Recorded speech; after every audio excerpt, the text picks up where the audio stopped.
Типичный трейдер любит привязываться к одной сделке. Ну, то есть одна сделка – это э, оценочный абсолютно контекст.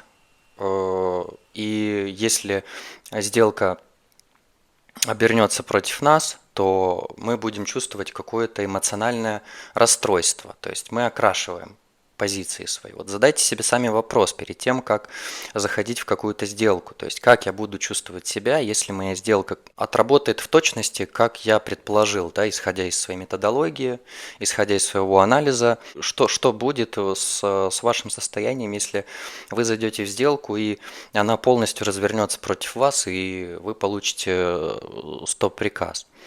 Повлияет ли это сейчас на вас в данный момент? То есть будет ли это основанием для того, чтобы вот выместить какую-то свою агрессию, да, то есть вот что вы вкладываете в совершение сделок, это очень важно, потому что если вы, к примеру, придерживаетесь желанию, да, то есть доказать что-то, вот показать людям, большинству, что вот сейчас я здесь буду миллионером. И это подталкивает совершать совершенно ненужные вещи. Желание доказать – это желание, которое присутствует исключительно типичному трейдеру. В тот момент, когда происходит тот внутренний дисбаланс, о котором мы говорим, возникает заблуждение относительно того, что я могу вообще в принципе с этого как-то зарабатывать, потому что мой прошлый психологический бэкграунд